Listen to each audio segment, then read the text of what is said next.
Chères intervenantes et chers intervenants, chers amis de la Maison Heinrich Heine, dans la grande salle de la Maison Heinrich Heine et devant vos écrans.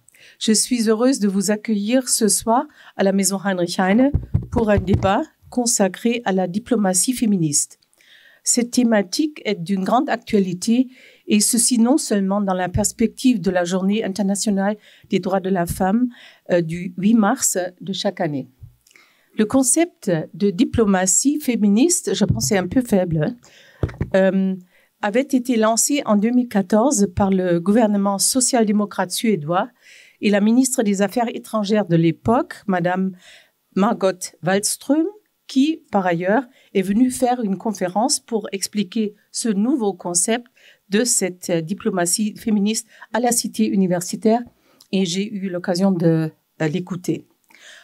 La politique officielle se voulait, je cite, une réponse à la discrimination et à la subordination systématique qui caractérise le quotidien d'innombrables filles et femmes à travers le monde. Le gouvernement suédois, le premier à atteindre la parité homme-femme, avait déployé la diplomatie féministe avec le but affiché de promouvoir l'égalité entre les sexes et garantir à toutes les femmes et filles la jouissance de leurs droits fondamentaux. Fin de citation. Émancipation économique, lutte contre les violences sexuelles, influence dans les processus de paix, participation politique sur le terrain ou dans l'arène internationale, la diplomatie du pays scandinave avait visé tous les leviers. Depuis 2019 et le départ de Madame Wallström du ministère, la Suède avait déjà beaucoup réduit l'affichage de ce concept.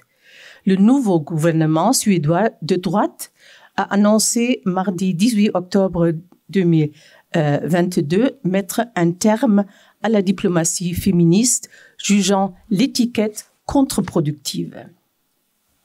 En Allemagne, la coalition tripartite s'est engagée dans le contrat de coalition à tenir une diplomatie féministe. Elle appelle de plus à inscrire le principe de diversité dans la stratégie de sécurité nationale du gouvernement. La ministre des Affaires étrangères, Annalena Baerbock, est très engagée dans ce sujet. Wir verfolgen eine feministische Außenpolitik, weil es bitter nötig ist. Elle a énoncé des principes pour une diplomatie féministe en insistant sur le fait que les femmes sont plus vulnérables en cas de conflit. La diplomatie féministe doit être du côté du désarmement. Selon sa volonté, il est également indispensable de mener... Pardon, il y a un problème. Wir haben ein technisches Problem. Pardon, bon, je continue. La diplomatie féministe doit être du côté du désarmement. Selon sa volonté, il est également indispensable de mener une politique féministe à l'intérieur même des ministères. Quelle est la politique en ce domaine en France? Si l'on parle d'objectifs de la diplomatie féministe, on espère, par exemple, d'améliorer l'accès des femmes à des postes à haute responsabilité et encourager l'égalité professionnelle. Quelles sont les actions menées en France et quel est leur résultat? Je pense que c'est une comparaison intéressante, peut-être même avec la Suisse, le cas de la Suisse, qui nous occupera ce soir. Et pour discuter de cette thématique, nous avons le plaisir de réunir ce soir plusieurs spécialistes, majoritairement des femmes. Je suis ravie de les présenter rapidement dans l'ordre alphabétique. Tout d'abord, Madame Leandra Bias, chercheuse à l'Université de Berne. Son projet de recherche porte sur le récit de la défense des valeurs traditionnelles pour justifier la politique étrangère agressive de la Russie et sur la question de savoir comment une politique étrangère féministe peut y répondre. Monsieur Maxime Forest est enseignant-chercheur à Sciences Po Paris. Ses nombreux travaux portent en particulier sur l'analyse des politiques d'égalité et de lutte contre les discriminations en Europe. Maxime Forest a présidé la commission Enjeux international et européen du Haut Conseil à l'égalité entre les femmes et les hommes, dont il était membre exécutif de 2013 à 2019. Magistrate Magali Lafourcade est secrétaire générale de la Commission nationale consultative des droits de l'homme et préside le sous-comité chargé de l'accréditation des institutions nationales des droits de l'homme auprès des Nations unies. Docteur en droit et diplômée de Sciences Po, elle enseigne à l'Institut d'études politiques de Paris, à l'Université Paris II Panthéon-Assas et dirige des sessions de formation à l'attention des magistrats. Elle a notamment publié Les droits de l'homme dans la collection Que sais-je des presses universitaires de France. Madame Uta Ropat, vous la voyez sur l'écran, est professeure de sciences politiques et de sociologie politique à la Goethe-Universität Frankfurt. Elle est directrice du Cornelia Goethe Center for Women's and Gender Studies.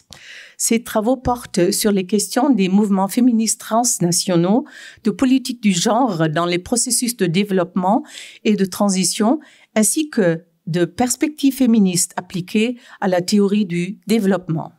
Son champ d'études se concentre principalement sur l'Afrique de l'Est et du Sud. Madame Ropat n'a malheureusement pas pu venir à Paris malgré toutes les tentatives de trouver un train pour demain et en raison de la grève, elle nous a contactés par visio. Ensuite, j'ai le grand plaisir de saluer Madame Britta Sandberg dans son rôle de modératrice. Elle est journaliste et directrice du bureau du Spiegel à Paris. Un peu, peut-être quelques étapes de votre CV. Après avoir étudié à la Ludwig-Maximilians-Universität München, ainsi qu'à Sciences Po Paris, elle a travaillé 16 ans en tant que reporter, modératrice et rédactrice pour le Spiegel à Hambourg. En 2006, elle devient rédactrice pour les questions de politique étrangère, toujours au Spiegel, et prend la tête du département en 2012. Et depuis avril 2019, elle est la correspondante du Spiegel à Paris. Un grand merci d'avoir accepté de modérer cette table ronde. Vous avez tout de suite accepté. Quand je vous ai envoyé ce mail, j'étais très contente et je vous passe la parole.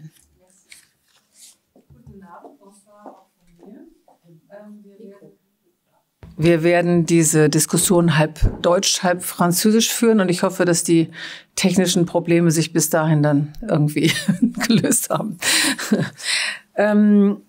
Ich würde gerne die Diskussion in 3 Kapitel aufteilen. Am Anfang erstmal darüber sprechen, was das eigentlich wirklich genau ist, diese feministische Außenpolitik. Und am Ende werden Sie wie immer Gelegenheit haben, Fragen zu stellen. Une diplomatie féministe, c'est quoi?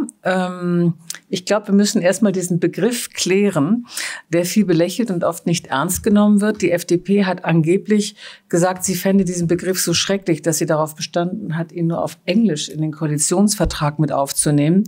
Die BRD verpflichtet sich seitdem, eine Feminist Foreign Policy zu betreiben.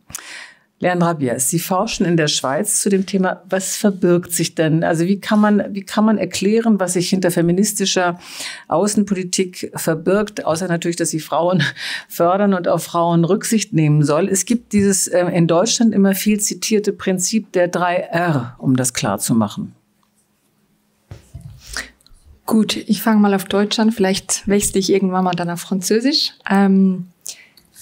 Es verbirgt sich ganz viel dahinter und ich glaube, bevor ich darauf eingehe, was sich hinter diesen 3 R versteckt, weil das ist die staatliche Perspektive, möchte ich ein bisschen ausholen und sagen, dass es erstens mal nicht erst seit 2014 ein Prinzip ist, sondern dass es aus der feministischen Wissenschaft und auch aus dem feministischen Aktivismus stammt. Und zwar mit dem Hauptprinzip geht es darum, wir gehen weg von einer staatszentrierten und damit militärischen Definition der Sicherheit. Die sagt, es geht allen voran um die Sicherheit, um die territoriale Sicherheit. Was FeministInnen sagen, ist, es geht Gewalt und entsprechend auch Sicherheit situiert sich immer auf einem Kontinuum und das ist fluide. Das hört nicht an staatlichen Grenzen auf. Das geht bis und mit auch in die eigenen 4 Wände. Und es ist nach wie vor eines der größten Sicherheitsrisiken für Frauen, Opfer eines Feminizids zu werden. Also sagen Sie mal, Gewalt und damit Sicherheit ist fluide. Entsprechend gibt es 2 Dinge, die daraus fließen. Erstens, wer definiert Sicherheit? Also wir müssen auch mehr Feministinnen, Zivilgesellschaft zu Wort kommen lassen und sie als ExpertInnen in Sicherheitsfragen ernst nehmen. Und zweitens, wir müssen auch davon wegkommen, von dieser sehr, unter anderem ist es auch ein koloniales Erbe, dieser strikten Zweiteilung Außen- und Innenpolitik. Also Gefahr ist nur außen. Und entsprechend würde man sagen, eine feministische Außenpolitik definiert den Sicherheitsbegriff einerseits breiter, nimmt die Expertise von der Zivilgesellschaft wahr, und eigentlich fragt ständig, wer ist im Endeffekt betroffen von den Entscheiden in unserer Sicherheitspolitik, und die wollen wir mit anhören. Wir entscheiden nicht über sie. Und entsprechend bedeutet das eben auch, dass es weder nur die Frauen betrifft, weder nur Frauen sollen mit einbezogen werden, noch ist es nur binär, sondern es geht allgemein um minorisierte, marginalisierte Personen und Gemeinschaften, die von verschiedenen Formen, insbesondere struktureller Gewalt, betroffen sind. Damit wir dann doch noch schnell die 3R erwähnt haben. Genau. Das hatte ich jetzt vergessen. Genau, die 3R sind eigentlich ursprünglich vom Fall Schwedens. Auf Deutsch funktioniert das tatsächlich. Das sind die Rechte, die Ressourcen und die Danke. Das ist, wenn man keine Notizen macht, kommt das vor. Und sagt tatsächlich, wir wollen eigentlich diese ideologischen Prinzipien oder diese normativen Prinzipien, die wir haben, die fließen in diese 3R. Also wir schauen unter anderem darauf, dass die Frauenrechte, wo man beispielsweise die reproduktiven Rechte nennen könnte, dass die verteidigt werden auf multilateraler Ebene. Wir schauen bei den Ressourcen, dass die feministische Zivilgesellschaft viel, viel mehr gefördert wird, viel niederschwelliger. Und Repräsentation geht dann in 2, sowohl nach innen wie auch nach außen. Also wir wollen sowohl im Auswärtigen Amt, im Falle Deutschlands, den Frauenanteil erhöhen, aber auch allgemein eben, wenn es um Konsultation im Sicherheitsrat geht. Wir wollen, dass FeministInnen dort zu Wort kommen. Und in Deutschland ist dann noch, wie wir gerade gehört haben, das D für Diversität dazu gekommen. Ja, in Deutschland haben wir auch das D für Diversität dazu genommen, weil wir eben es nicht nur auf Frauen beziehen wollen. So habe ich es verstanden? Ja, und das wurde leider auch wieder rausgekickt. Das ist jetzt nicht Teil der öffentlichen Leitlinien. Das war während der ganzen Konsultation war das der Anspruch, weil Diversität eigentlich auch ein Vehikel hätte sein können, um intersektional zu denken. Das wurde gekippt. Offiziell sind es jetzt in Deutschland auch nur diese 3R, aber es wird an mehreren Stellen betont, dass man das intersektional umsetzen wird. Okay. Dankeschön. Meine Kollegin Melanie Ammann hat im Spiegel dieser Woche in einem Leitartikel die feministische Außenpolitik gerade auch angesichts der jetzt schwelenden Konflikte als ein, ich zitiere, verkopftes Projekt beschrieben. Frau Utter-Ruppert, Sie sind in Frankfurt. Würden Sie dem erstens zustimmen? Und zweitens, wie erfolgreich ist bisher unsere deutsche Außenministerin Annalena Baerbock, seit sie sich mit der feministischen Außenpolitik beschäftigt und sich vorgenommen hat, diese auch strikt durchzuführen? Ja, erstmal guten Abend von meiner Seite. Ich erlaube mir die eine technische Bemerkung. Im Moment hören wir Sie noch nicht. Wenn Sie noch mal von vorne anfangen, können wir da irgendwas machen? Können Sie mich jetzt hören? Ja. Und wenn Sie noch lauter sprechen, noch besser. Okay, also ich kann gerne lauter so ist sprechen. Gut. Perfekt. Also Sie müssen mir dann, ich habe das Problem, dass ich kann niemanden von Ihnen sehen. Ah, okay. Aber Sie hören uns. Das ist schon mal gut. Ich höre Sie, aber es ist ein etwas seltsames Gefühl.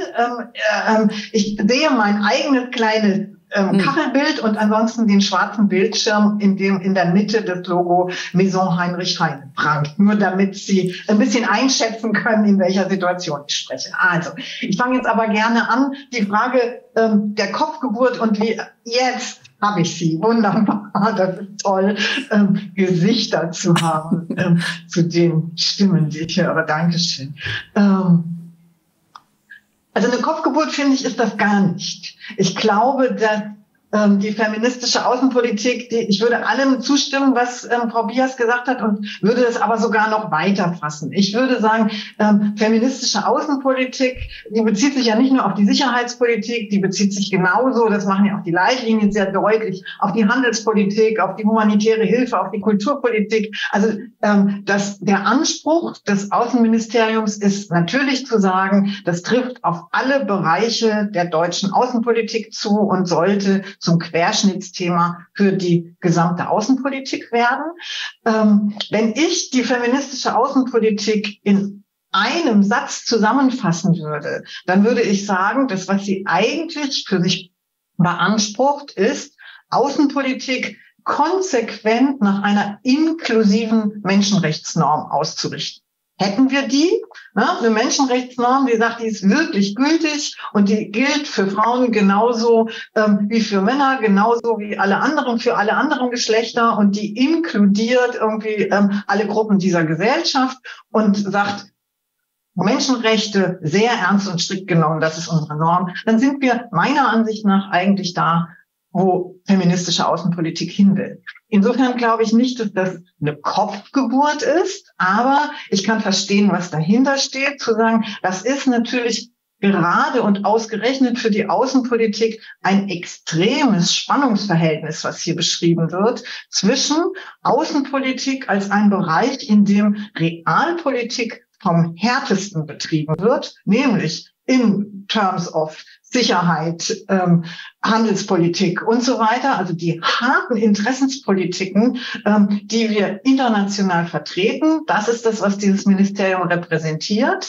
Und das in das Spannungsverhältnis zu setzen, zu sagen, und das richten wir jetzt stringent und sehr deutlich normativ aus, das ist natürlich eine Anforderung und eine Herausforderung, die sich das Ministerium selber gesetzt hat.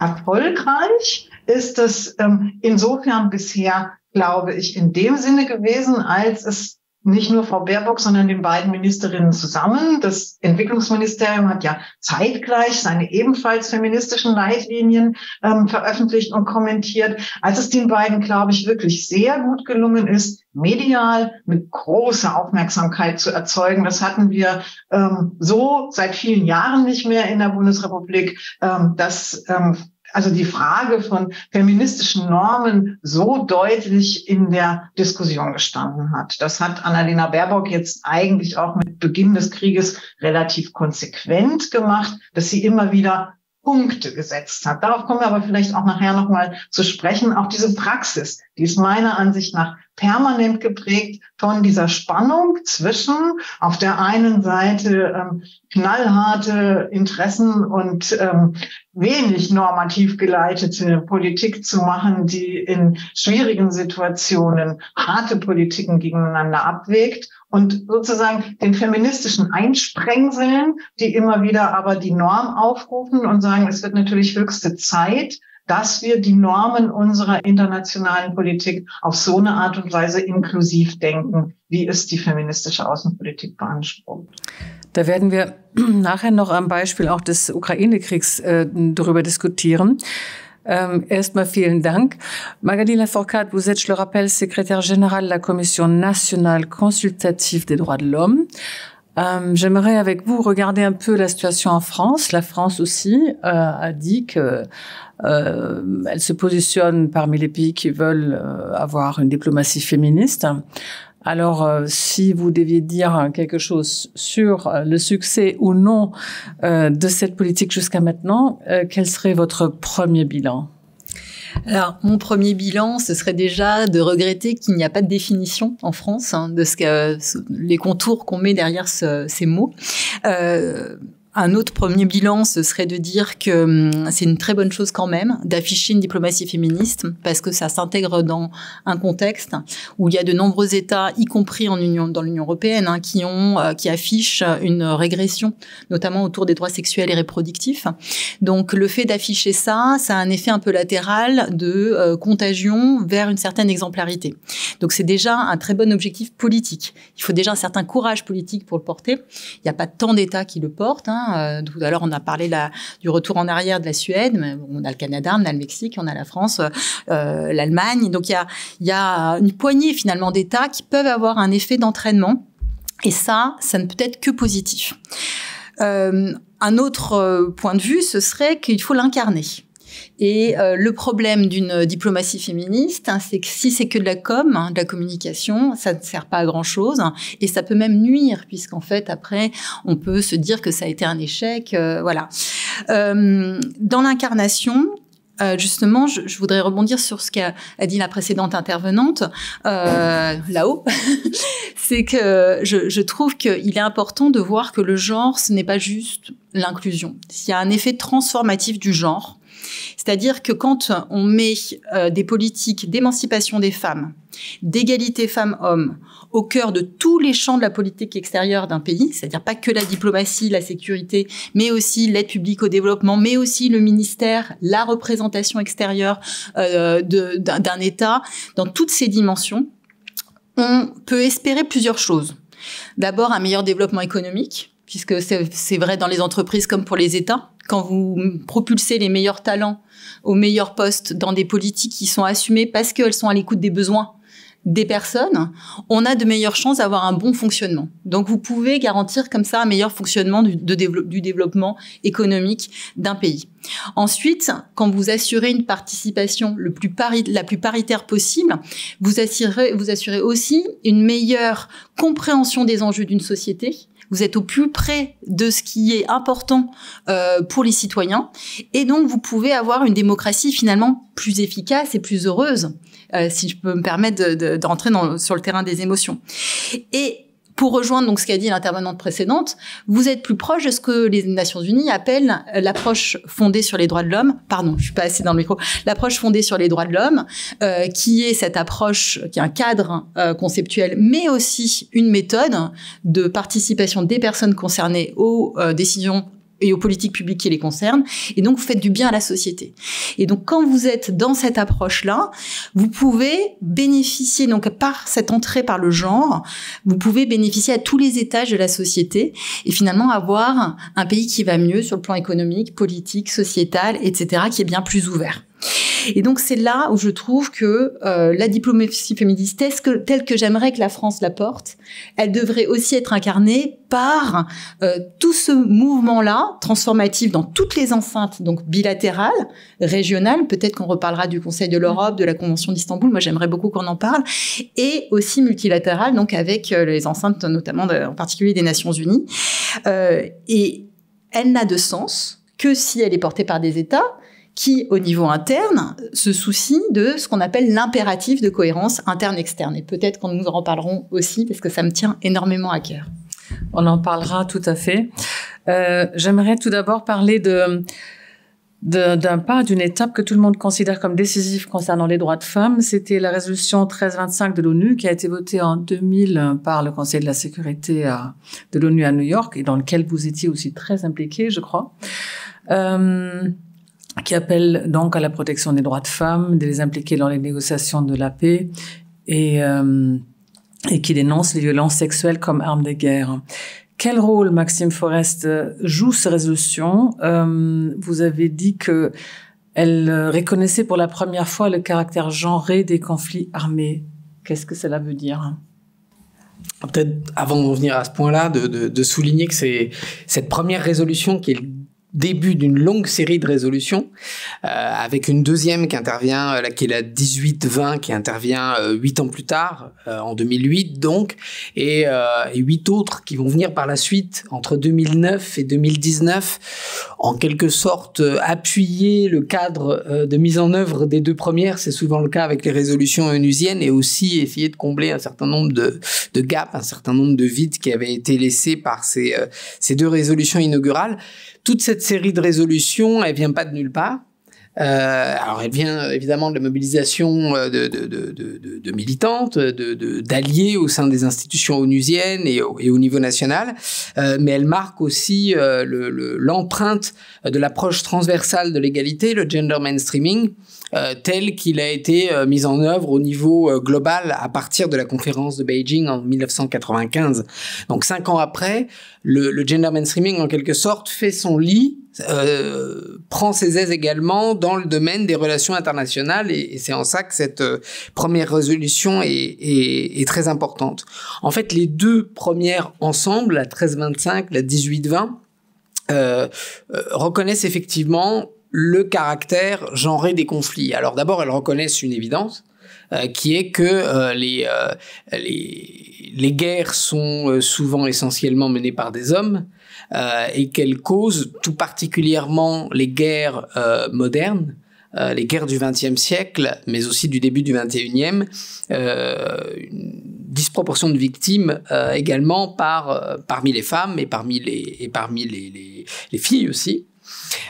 Donc ça, c'est la reconnaissance d'une forme d'évidence, mais qui était un tabou des relations internationales en quelque sorte, hein, puisqu'on imagine les guerres essentiellement comme opposant des États, donc des armées, donc essentiellement la part masculine de nos populations. Mais au-delà de ça, elles reconnaissent effectivement aussi que les femmes, les filles subissent des formes spécifiques de violence lors des conflits armés. Les violences sexuelles, les viols, l'exploitation sexuelle, la prostitution forcée, dans certains conflits aussi une accélération des mariages forcés, notamment pour faire face parfois à des saignées démographiques, etc. Parfois le fait de réinstaller aussi la polygamie là où elle avait disparu. Enfin, il y a tout un ensemble de conséquences du point de vue du genre, et ça se voit aussi reconnu. Comme on reconnaît ces aspects-là, on en conclut également que dans les processus de retour à la paix, les processus de transition vers la paix, vers le règlement des conflits armés, eh bien les femmes et les filles doivent aussi avoir leur place. Par exemple, dans les processus de justice transitionnelle, ceux qui vont permettre de dépasser en principe les cicatrices vives du conflit, et ça implique que, par exemple, les violences sexuelles soient reconnues comme une conséquence directe du conflit et fassent partie des mécanismes de justice transitionnelle. Donc ça va venir également avec ces résolutions. Une autre chose qui vient, c'est l'idée que les femmes doivent participer également sur le terrain au retour à la paix ou au maintien de la paix. C'est-à-dire à travers leur présence parmi les casques bleus, parmi éventuellement les forces militaires agissant sous mandat de l'ONU. Et par ricochet, ça signifie également que tout l'appareil de pacification de l'ONU, à la fois militaire et civil, doit lui-même montrer le chemin, se montrer exemplaire et assurer le signalement, la prévention des violences sexuelles dans le cadre de l'exercice de son mandat, mais aussi celles éventuellement perpétrées par ses propres troupes de maintien de la paix ou ses propres missions dans ce cadre-là. Donc, ça donne tout un cadre juridique international qui va impacter l'ensemble des pays qui participent à ces missions et qui vont devoir eux-mêmes, c'est le cas de la France, c'est le cas de l'Allemagne, adopter aussi des plans d'action pour mettre en œuvre ces résolutions.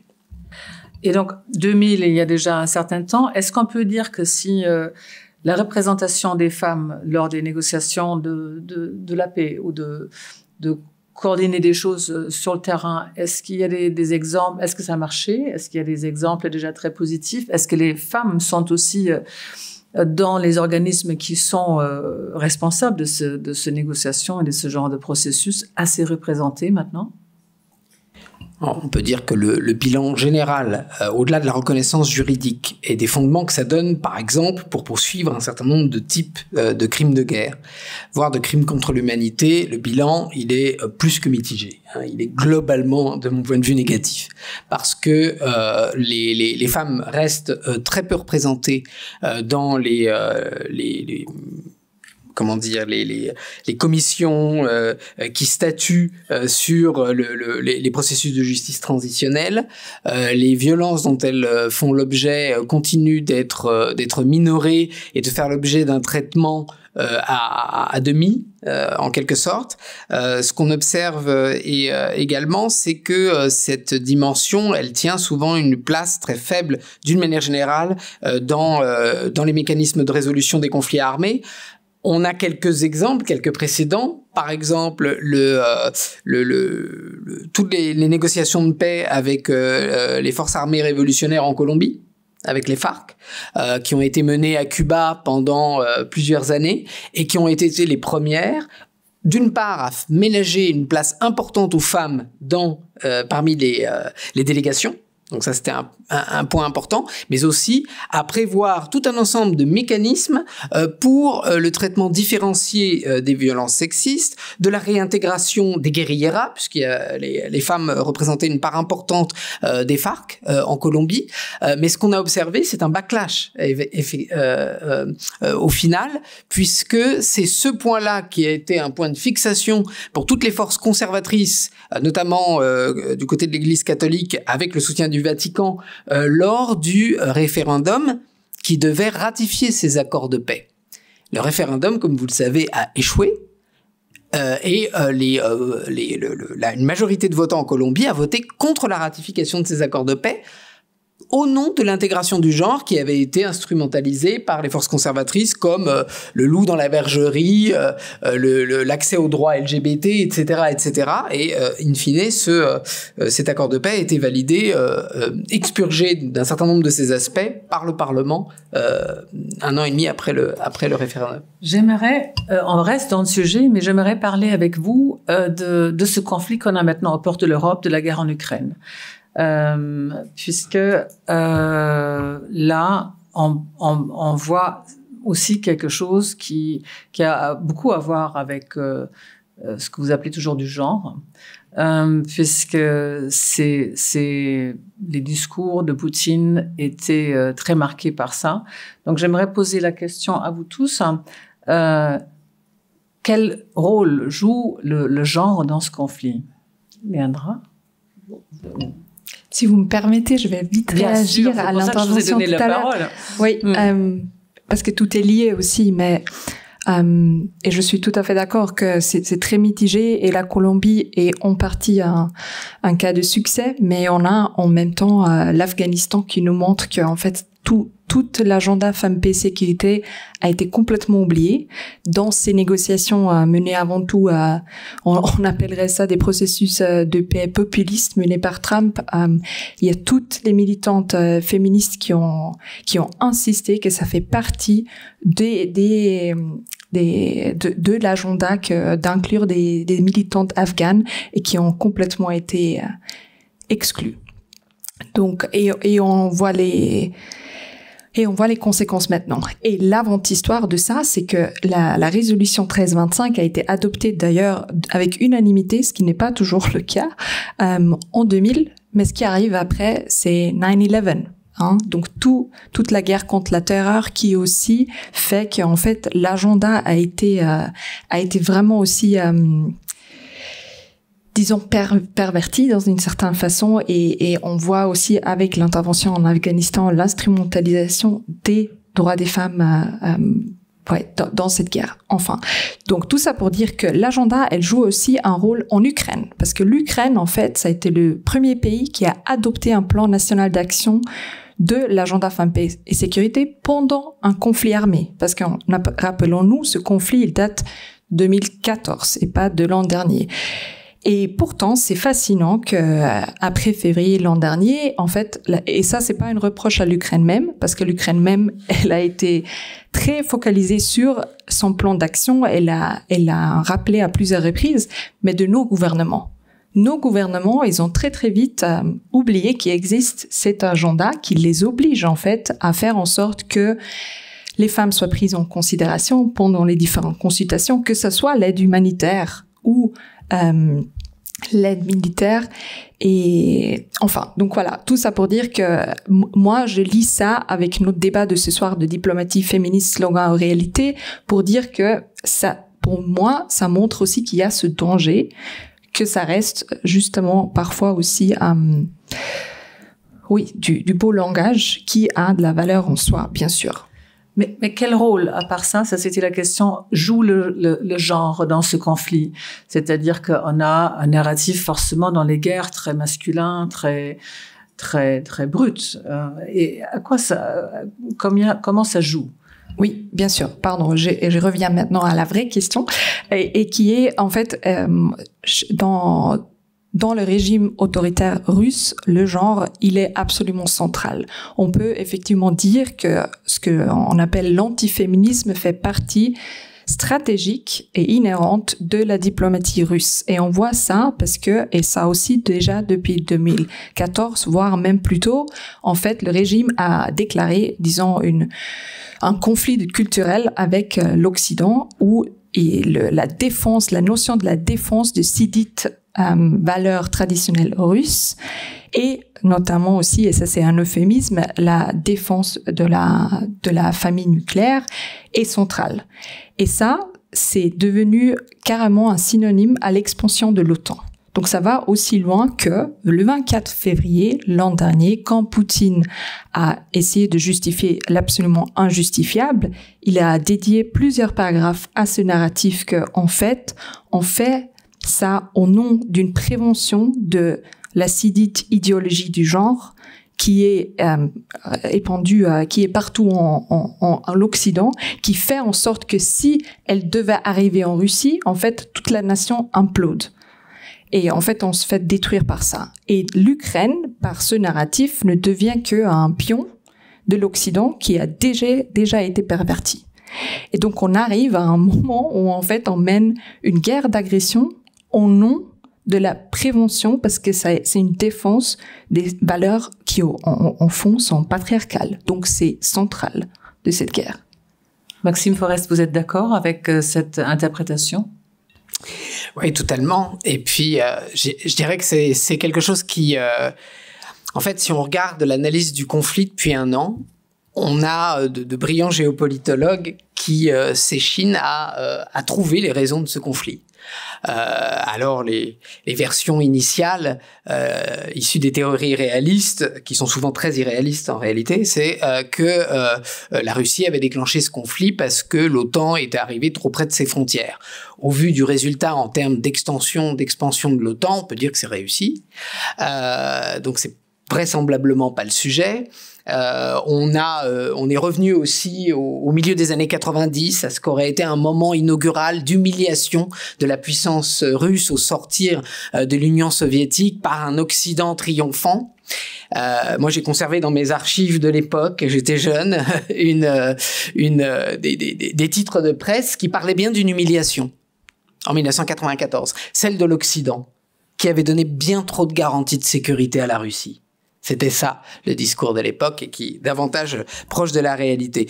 Alors que, systématiquement, comme vous le rappelez,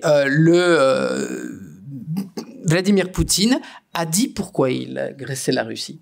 Et ce qui est le plus constant dans son discours, avant l'invasion de février 2022, et depuis, systématiquement, encore lors du discours anniversaire de cette agression, c'est ce sujet civilisationnel.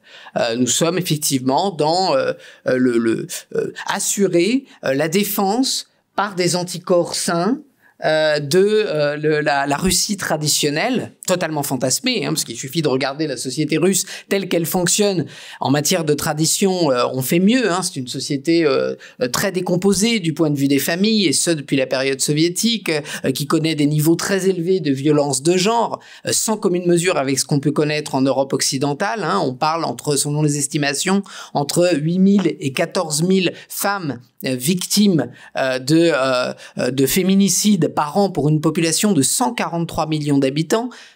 126 en France, c'est beaucoup trop. 126 pour 70 millions d'habitants. 8 à 14 000 pour une population double. Donc vous voyez la proportion. De violence intrafamiliale aussi sur les enfants très très très très forte. Donc c'est quelque chose de totalement fantasmé que cette société exemplaire, défenseur de la verticalité patriarcale et de la verticalité du pouvoir. Et c'est néanmoins ce qui motive très largement la dimension civilisationnelle et féroce de ce conflit. Donc la dimension de genre, elle est dans les motivations, et par conséquent, elle est aussi dans la manière de mener la guerre. Et dans la manière de mener la guerre, vous avez la perpétration de viols comme arme de guerre, ce qui est quand même...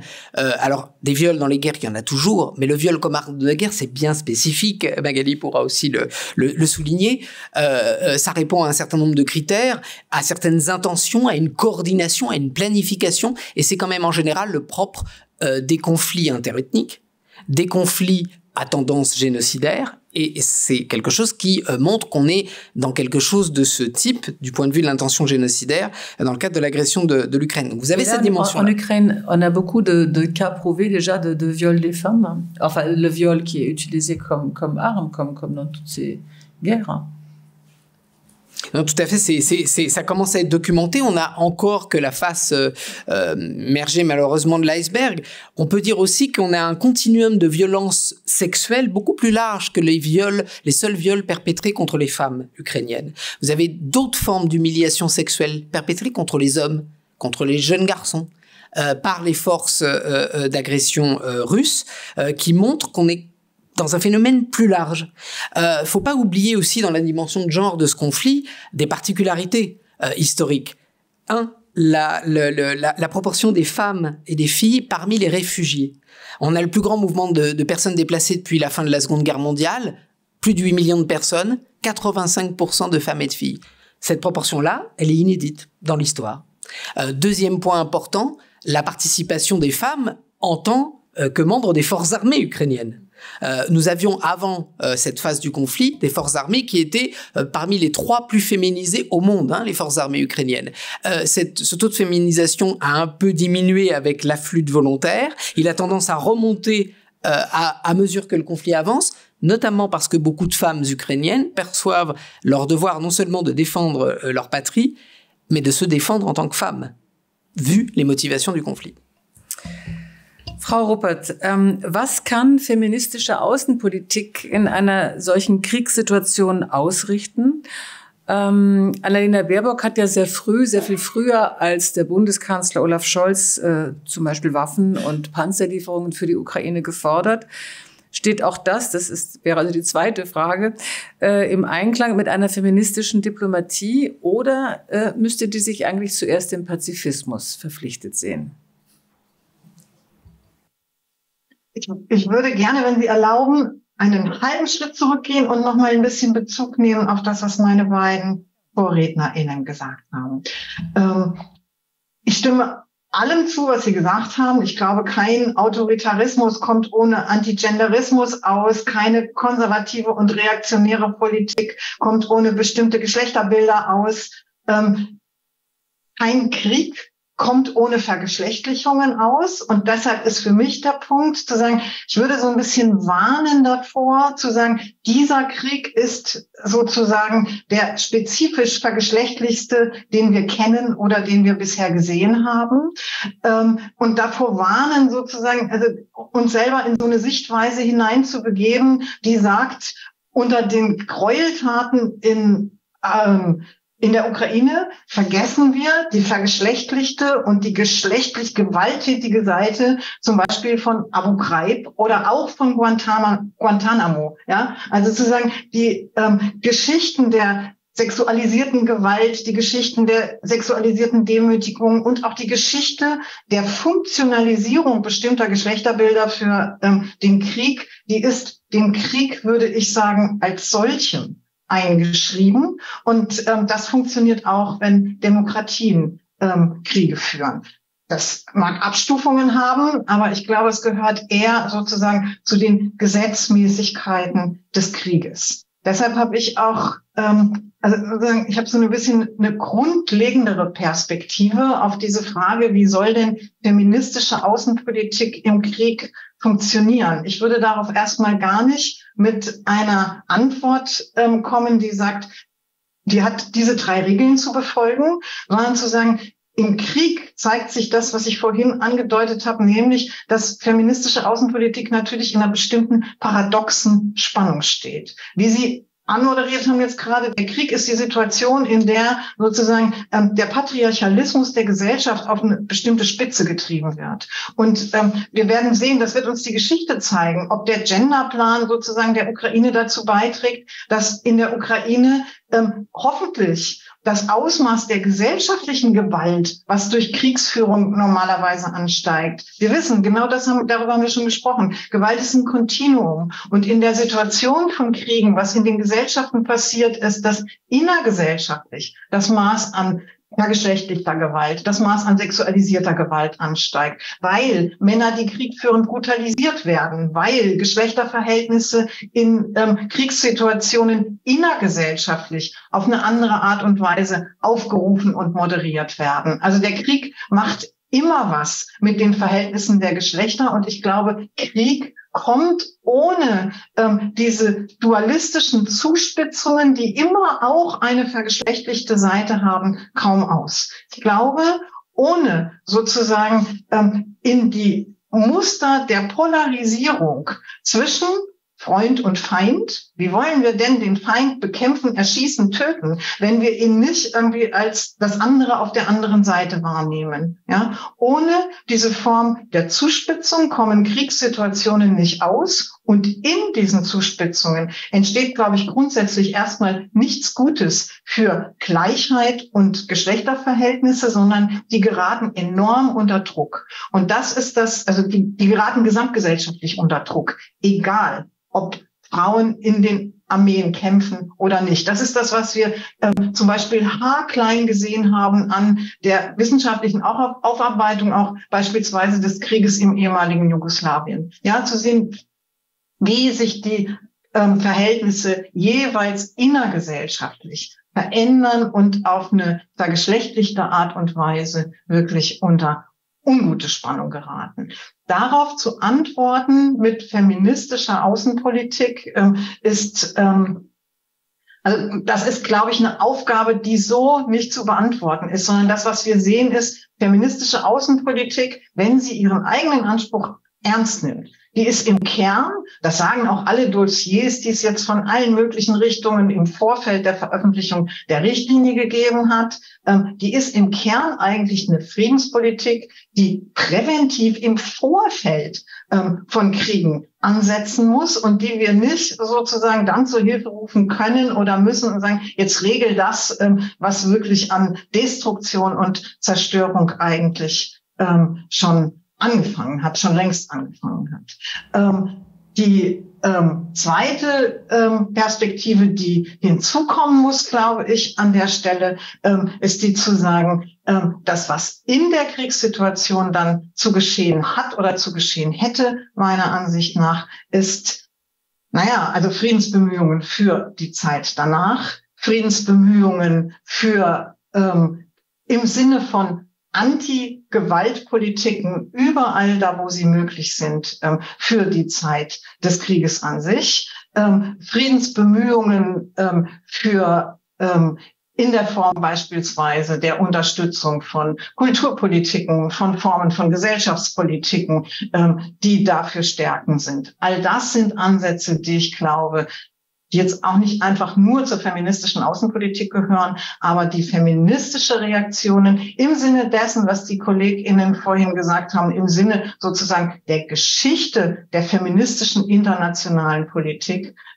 ernst zu nehmen und auszuführen werden. Also der Krieg als eine Situation, wo die feministische Außenpolitik an ihre Grenzen stößt, wenn man es so sagen kann.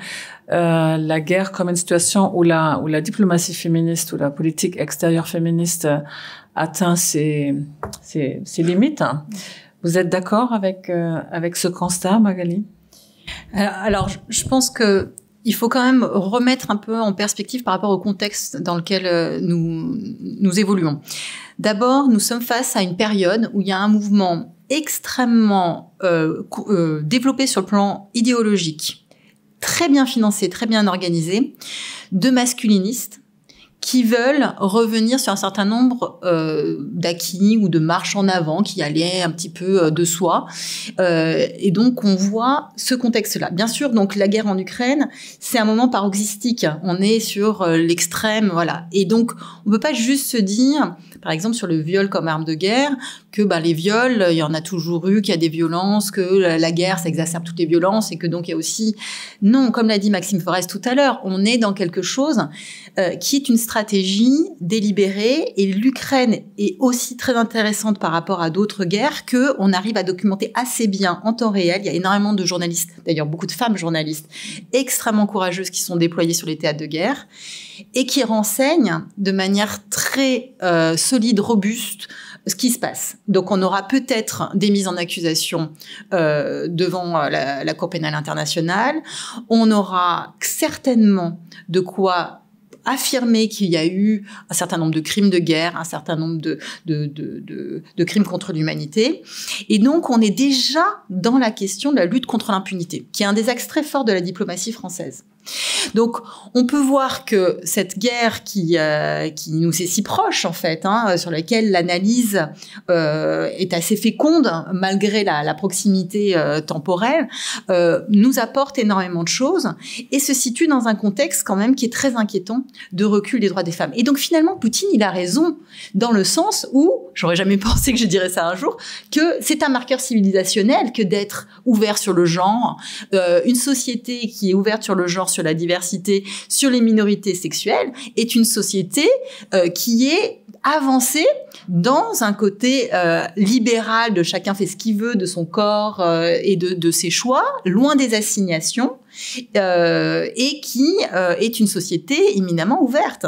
Donc le combat, il est extrêmement fort, il est sur des valeurs, et je crois que on a intérêt, nous États qui sommes très sensibles à ces questions-là, à justement ne pas aller en ordre dispersé, se mettre d'accord, essayer d'être une vraie force civilisationnelle contre ces États qui ont une tendance, sans le dire, mais ou en le disant plus ou moins ouvertement, qui ont une tendance masculiniste. Donc, on est face à un moment très fort de l'histoire de l'humanité, et je crois que c'est dans cette perspective-là qu'il faut interroger toutes ces notions. Je demande à ma droite, vous êtes d'accord? Est-ce que vous croyez que c'est plutôt un moment qui doit forcément décevoir au niveau de la diplomatie féministe, cette situation de guerre? Enfin, puisqu'on on a si peu d'outils, si peu de moyens, si peu de défense par rapport à ce qui se passe. On ne vient que de commencer, on va pas décevoir tout de suite. Et c'est exactement le problème avec toute approche féministe. Et j'adore cette phrase de Roy Axon. En fait, c'est une personne non binaire. Donc, Roy, elle a écrit le livre Banning the Bomb, Smashing Patriarchy, comme quoi, en fait, la lutte contre l'armement nucléaire est une lutte profondément féministe. Et Roy a dit, en fait, les féministes, on leur dit toujours, vous avez 3 minutes et on vous donne 10 € pour résoudre tous les problèmes que le patriarcat a créés pendant des milliers d'années. Donc, en fait, voilà, c'est normal. Baerbock, elle a commencé il y a un peu plus qu'1 an. Cette guerre, elle a été déclenchée et ça crée des dilemmes, comme Uta Rupert l'a dit, mais des dilemmes que je trouve qu'elle navigue très très bien entre à la fois garder certaines normes, mais aussi être pragmatique et en fait regarder la réalité en face. Et c'est une attaque avec des intentions génocidaires qui sont très claires. Et donc là, le féminisme, il est aussi très clair, c'est qu'il respecte le droit international, il respecte la charte qui interdit des crimes d'agression, et ensuite il peut prendre aussi, même si c'est moi, je perçois ça toujours comme un corset quand les États ils définissent des idéologies dans les 3 R ou des différentes boxes, mais ça peut aider. Donc, pour donner un exemple, si on prend le R comme ressource, on peut dire qu'en fait, quand on va, ou déjà maintenant, parce que ces efforts sont déjà en cours, pour la reconstruction du pays, en fait, on va partir de cette notion qui est très réductrice, très masculiniste aussi, de l'infrastructure physique qui a été détruite. Et oui, il faut la reconstruire. Mais aussi, si on prend une optique plus globale de l'économie et de la société, ça veut dire toute l'économie du care, du soin. Donc, comment est-ce qu'on va reconstruire ça aussi? Et pareil pour ce qui est des réparations, de la représentation, on peut justement faire en sorte que des féministes ukrainiennes viennent parler au Conseil de sécurité et aussi respecter que en fait c'est les féministes ukrainiennes elles-mêmes qui demandent de l'aide militaire pour se défendre. J'aimerais, si vous êtes d'accord, passer à la troisième partie de notre discussion, c'est à quel point une politique extérieure doit être aussi cohérente avec une politique intérieure et nationale féministe, puisque sinon on voit difficilement comment on peut séparer les deux et comment en plus on peut rester crédible en séparant les deux. Magali, vous êtes spécialiste dans ce domaine, je crois. Puisque il faut expliquer, vous veillez en tant que par votre fonction, vous regardez bien quand même ce que fait la France au niveau des finances, au niveau des actions, et vous regardez ça, si j'ai bien compris, d'un œil critique. La Commission nationale consultative des droits de l'homme, c'est l'homologue de l'Institut allemand pour les droits de l'homme, qui a le même statut aux Nations Unies, qui est donc accrédité de statut A, et donc qui a deux grandes missions, conseiller les pouvoirs publics en matière de droits de l'homme et contrôler la façon dont la France s'acquitte de ses obligations au titre des conventions internationales qu'elle a ratifiées et qui sont contraignantes.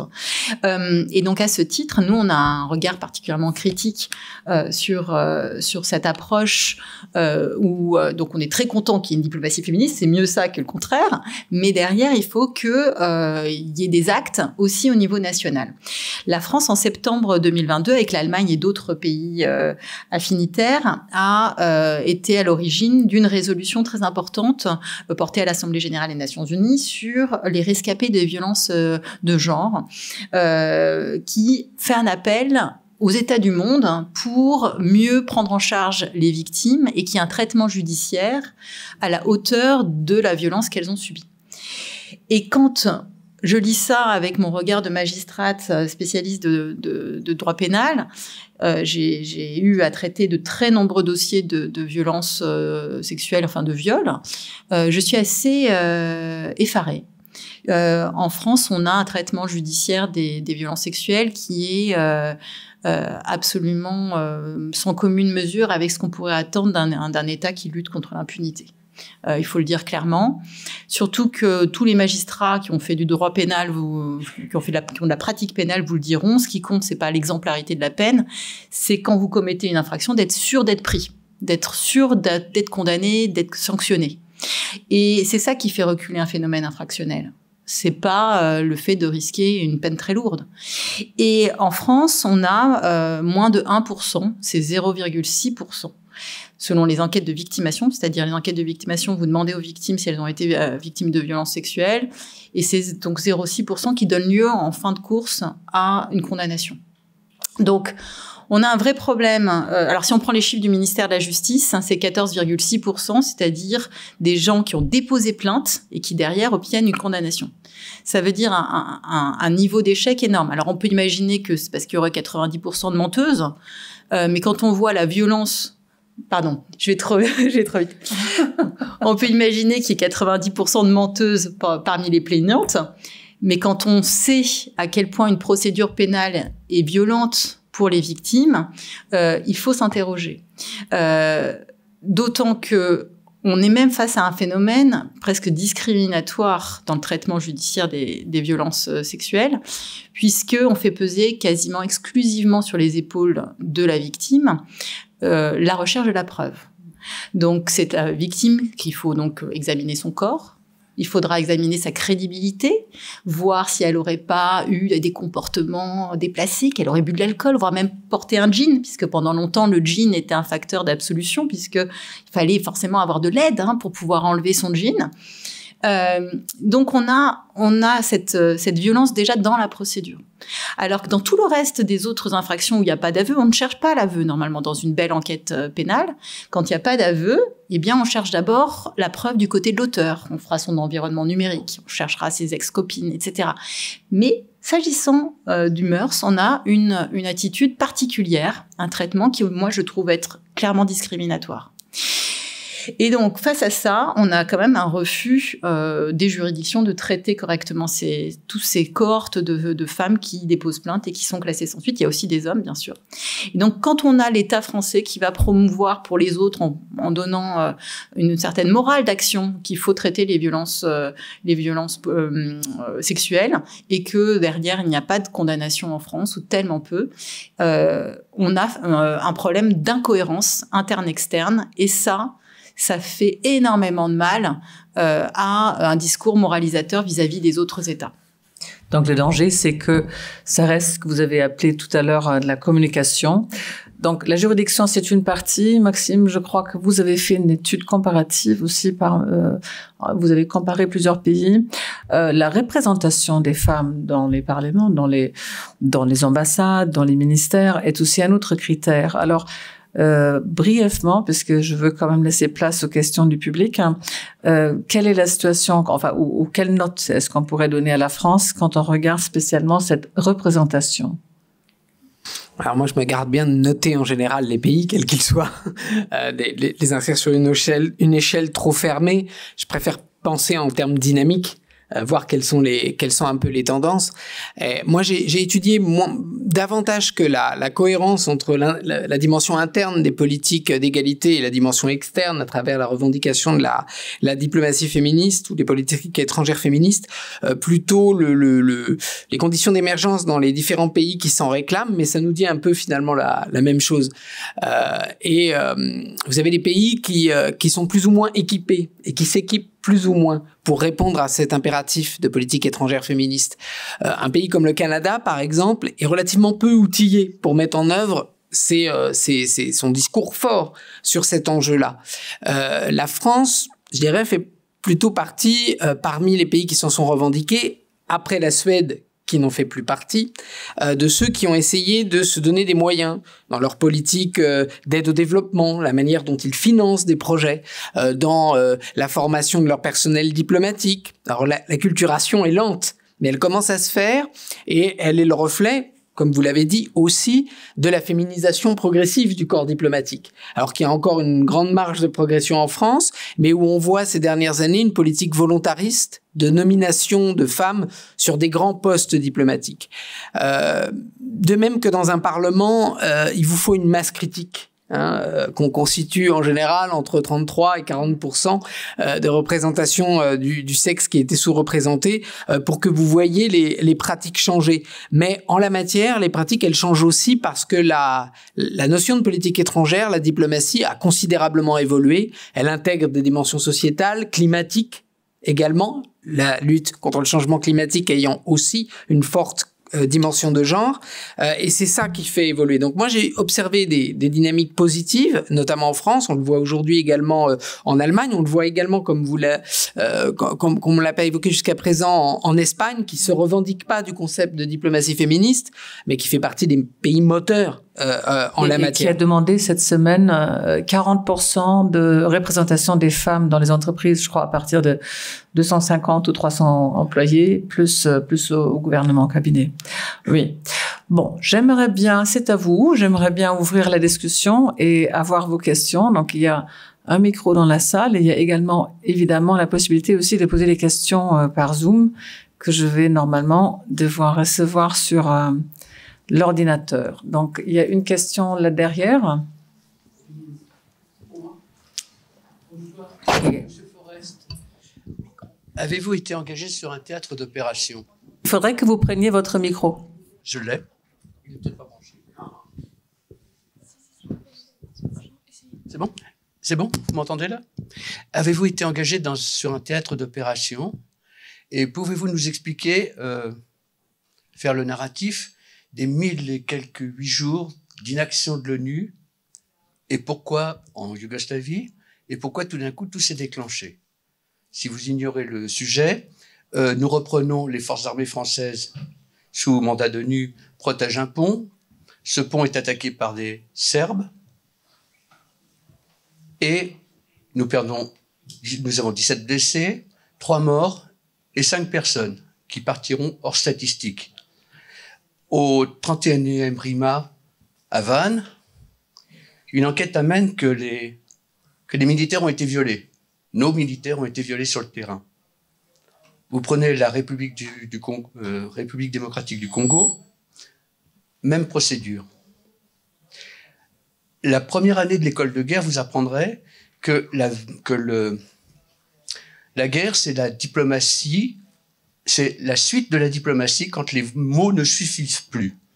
Donc, que vous proposiez de revenir à la démocratie et à la diplomatie après la guerre, il faut d'abord que la guerre arrête et qu'on comprenne qu'elle a sa propre cinétique. D'accord, merci. Non, juste une autre question. Oui, attendez, non, il y a une question parce que je voudrais donner la parole à tout le monde et après, si on a le temps, je vous reprendrai une deuxième fois. Voilà, merci. Et vous voulez réagir par rapport à ça? Alors non, j'ai pas été engagé sur un théâtre d'opération. Je connais assez bien, par contre, pour avoir étudié un peu le conflit en ex-Yougoslavie, parce qu'il fait partie de ma zone géographique d'expertise.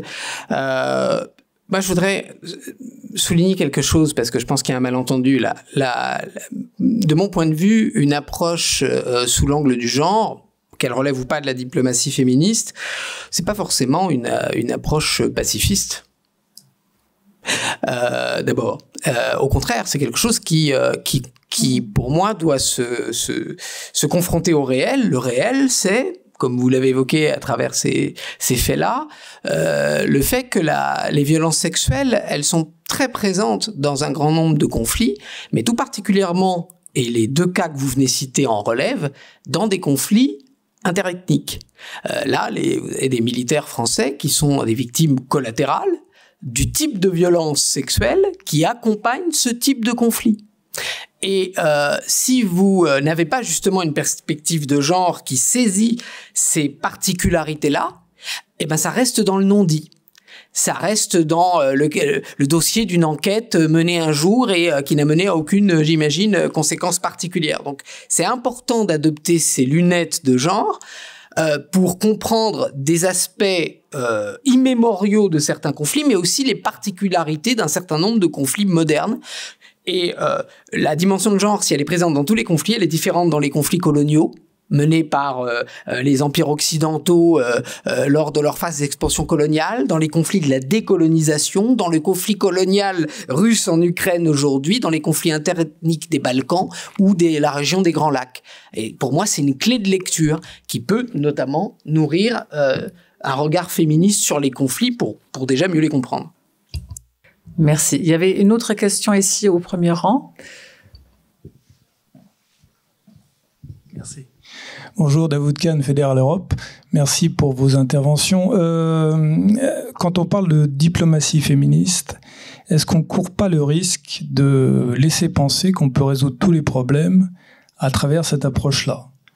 Je pense que c'est, de ce point de vue-là, un peu plus un slogan qu'une réalité.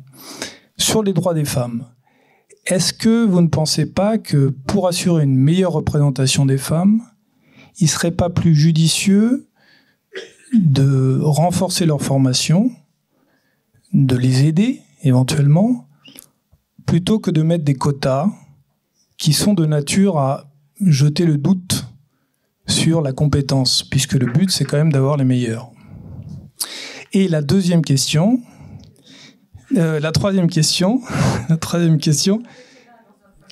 juste sur le patriarcat, c'est vrai que en France, on a une société libérale avancée, mais est-ce que vous ne pensez pas qu'il est quand même très difficile de faire changer les sociétés qui sont essentiellement patriarcales dans le Sud, de l'extérieur, et qu'il ne faudrait pas plutôt que ça vienne de chez eux, de chez elles? Merci. Merci. Alors, je vais poser la première question à Madame Ruppert. La question, c'était, est-ce que ce n'est pas la diplomatie féministe, est-ce que c'est pas seulement un slogan?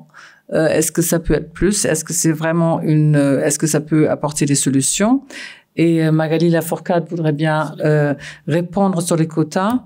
Donc, je laisse le patriarcat à Leandra après. Voilà, c'est juste. Ich finde, das ist eine schwierige Frage, zu sagen, ist es jetzt vor allen Dingen ein Slogan oder ist es nicht? Aus einer sehr ernsthaften feministischen Perspektive kritisiert, würde ich sagen, die feministische Außenpolitik reklamiert für sich mehr, als sie einlösen kann. Wenn ich einen feministischen Anspruch als einen weitgehenden Anspruch auf gesellschaftliche Transformation übersetze, dann glaube ich nicht, dass das die feministische Außenpolitik oder dass das Regierungspolitik überhaupt, das kann auch nicht die Regierungspolitik, die über verschiedenste Ministerien vernetzt ist, über kurze Zeiträume gedacht als gesellschaftliche Transformation erreichen. Insofern ist das schon ein Slogan und unsere beiden Ministerinnen, die ihn benutzen, die sagen das auch. Die sagen, wir benutzen das Etikett auch dafür, um Aufmerksamkeit herzustellen und um eine Diskussion in Richtung auf, wir können es auch einfacher nennen, Frauenrechte und Umsetzung von Gender Mainstreaming zu erreichen. Es gibt eine Zuspitzung sozusagen im Slogan, um politische Ziele damit irgendwie deutlicher begreifbar zu machen. Das mit einer Vorstellung von mehr Gleichstellung und mehr Gleichheitspolitik auch in der Außen- und Sicherheitspolitik und sozusagen die ganzen Probleme der Welt sich in den Griff kriegen lassen würden. Das ist natürlich, also wer würde das ernsthaft als Perspektive überhaupt annehmen wollen? Das ist natürlich eine völlige Überfrachtung und Überforderung der Idee. Dankeschön. Magali Lafourcade, sur la question des quotas et l'utilité et le sens des quotas. Est-ce que vous me permettez juste d'être en désaccord avec ma prédécesseur? En fait, moi, je pense que ça peut être bien plus que juste un slogan, vraiment, parce qu'on a quand même eu l'expérience du succès de la politique du développement basée sur les droits de l'homme. Ça a été entre 1990 et 2020 une politique extrêmement qui a apporté énormément de fruits. On a eu 1 milliard de personnes qui sont sorties de l'extrême pauvreté. On a eu une espérance de vie qui a augmenté de 6 ans grâce à une baisse de la mortalité infantile. On a eu un accroissement de la scolarisation des femmes et des filles de 75% à 86% dans le monde. Donc, on a eu un mouvement sur 30 ans. Alors, bien sûr, c'était l'effondrement du bloc soviétique. Enfin, bien sûr, il y a un contexte.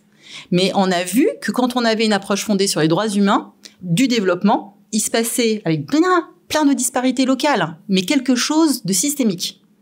Donc, je vois pas comment on pourrait dire aujourd'hui qu'une diplomatie féministe qui est au début, qui balbutie, qui a des objectifs clairs et une méthode de participation, etc., pourrait ne pas avoir un effet transformateur. Moi, je suis très optimiste sur la potentialité. Après, il faut que ce soit investi par les États. Et alors, sur les quotas, je vais être très claire là-dessus. L'idée de former des viviers pour avoir des femmes compétentes, mais on a tellement entendu pendant des décennies. Des femmes compétentes, il y en a. C'est pas un problème. Il faut arriver à les identifier. Et les quotas, c'est réparer une injustice à l'envers, qui était en fait qu'on choisissait d'abord parmi des hommes blancs d'un certain type de catégorie socio-professionnelle et d'un certain âge, et on prenait parmi eux les meilleurs d'entre eux. Ouvrons nos chakras, prenons les meilleurs, quel que soit le genre, quelle que soit l'ethnie, et vous verrez que les choses se passent bien mieux et avec beaucoup plus de succès. Et on a quand même des études qui montrent que dans les entreprises américaines, donc de la C-suite, donc les CFO, CEO, CO, etc., qui ouvrent à des femmes et souvent aussi à la diversité, puisque ça va souvent ensemble, ont une meilleure performance économique. Donc, il faut les quotas parce qu'on n'a pas réussi à faire autrement. Et quand on fait des quotas, on s'aperçoit qu'on arrive très bien à faire monter un vivier de femmes compétentes qui sont capables d'assurer avec talent des fonctions les plus difficiles. Et enfin, n'oublions pas que on dit toujours qu'on aura l'égalité le jour où on aura une femme vraiment incompétente à un poste clé. Eh bien, il y en a quelques-unes, donc on y arrive peut-être.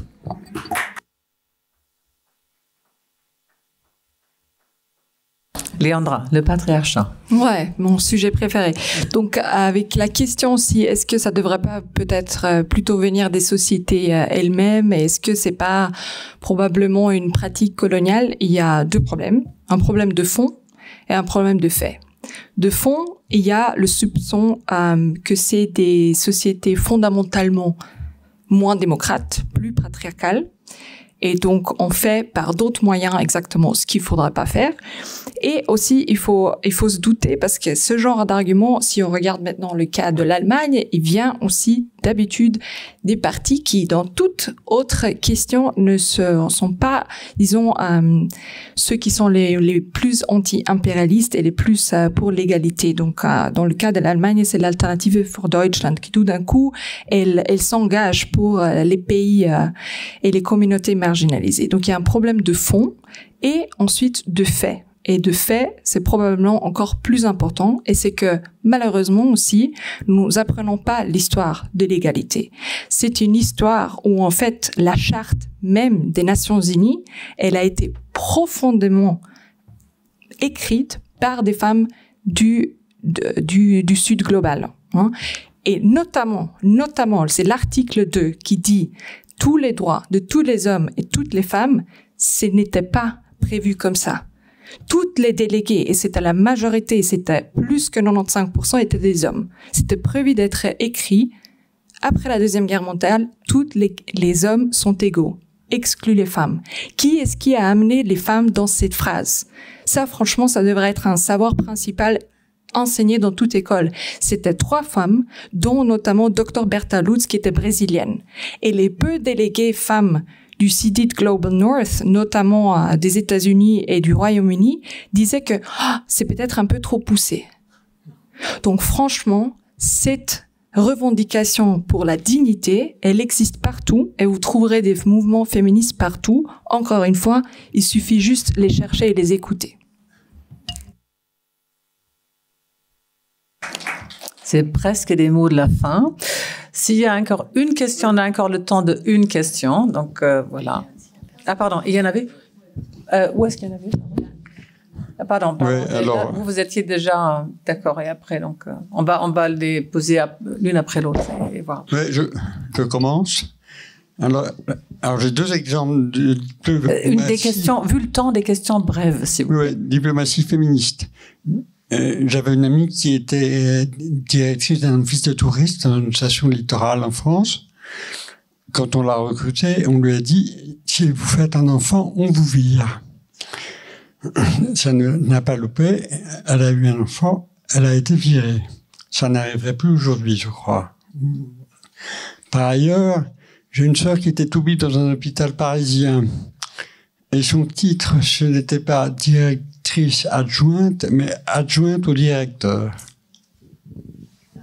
Voilà. Merci pour ce témoignage. Et on va prendre votre question.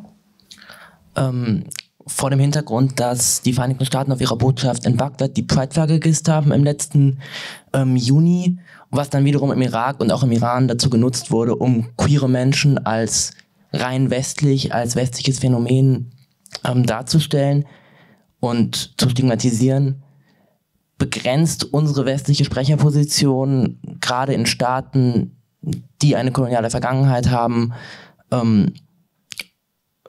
unsere Unterstützungsmöglichkeiten, begrenzt das unsere feministische Außenpolitik oder wie kann man feministische Außenpolitik so gestalten, dass sie nicht auf diese Art instrumentalisiert werden kann? Dankeschön. Maxime oder Leandra, ich weiß nicht, wer darauf antworten möchte von den beiden, oder auch Magali. Sur les témoignages que vous apportez, je tiens juste à préciser que aujourd'hui le principal motif de saisine du défenseur des droits, donc qui est une institution indépendante française, c'est sur la discrimination liée à la grossesse. Donc je pense que le fait d'être licenciée parce qu'enceinte est quelque chose qui est encore très commun. Et je dois aussi vous dire que l'année dernière, qui est la dernière année de référence, il n'y a eu aucune condamnation en France pour discrimination. Tout chef de discrimination confondu, c'est-à-dire le genre, l'orientation sexuelle, je parle des condamnations pénales, la pauvreté, l'ethnie, etc. Donc il n'y a aucune politique de lutte contre les discriminations dans notre pays qui a un quelconque succès au niveau pénal. Donc on est très très loin d'une lutte contre l'impunité pour une personne qui serait licenciée pour ce motif-là, même si on peut imaginer qu'au prud'homme, il y aurait une action possible. Ok, merci beaucoup pour la question. Et c'est lié, mais ça vient un peu d'un autre aspect et je crois que c'est important de rester sensible à ça et bien sûr, il y a ce danger-là. Mais encore une fois, je crois le biais par lequel ça doit se faire, c'est justement en coopération avec les acteurs, les actrices sur place qui s'engagent pour ces valeurs-là. Parce que c'est jamais, et ça se fait déjà dans la pratique, hein, mais la politique, la diplomatie féministe, elle s'est dit justement, c'est toujours en accord avec ces acteurs sur place. Et c'est elles qui connaissent leurs besoins le meilleur, qui savent aussi quelle marge prendre, comment le communiquer. On n'arrive pas peut-être avec certains labels aussi sur place. Donc ça c'est un pilier. Et le deuxième, c'est aussi, il y a vraiment ce dilemme et c'est là-dessus où Poutine, il capitalise dessus. Parce qu'en fait, quand vous regardez ses discours, c'est exactement, vous avez toujours ce paragraphe sur la défense de valeurs traditionnelles, où il exploite justement ce passé impérialiste pour ensuite créer de la résonance dans le global south, dans le sud global, où en fait, effectivement, et c'est la vérité de notre histoire, ces pays ont souffert de notre impérialisme et forcément, on peut le représenter comme juste un autre chapitre dans cette histoire. Donc en fait, il faut être sensible, mais il faut aussi se rendre compte que là, c'est Poutine qui l'instrumentalise. C'est Poutine qui l'instrumentalise pour faire en sorte que l'égalité n'avance pas et pour justifier surtout ses propres actes. Et ensuite, premier bon signe, je dirais, c'est que quand vous regardez les lignes directives allemandes, là, je crois c'est sur page 5 où Annalena Baerbock, ou en tout cas tout le ministère des Affaires étrangères, dit officiellement, hein, c'est communication officielle, ça veut dire aussi diplomatie féministe, avoir une perspective critique sur son propre passé colonial et les responsabilités allemandes. Donc ça, pour moi, c'est déjà un signe très important qu'on va le prendre au moins en considération sérieusement. Merci beaucoup. Je vous remercie d'avoir été là. Vous êtes venu de la Suisse. Vous allez repartir à Marseille, je crois. Magali vient de Paris. Et Madame Ruppert n'a malheureusement pas pu venir à Paris, mais a supporté toutes les difficultés techniques à partir de Francfort. Je vous remercie de votre patience. Rentrez bien, kommen Sie gut nach Hause und bis ganz bald. Au revoir. Auf Wiedersehen.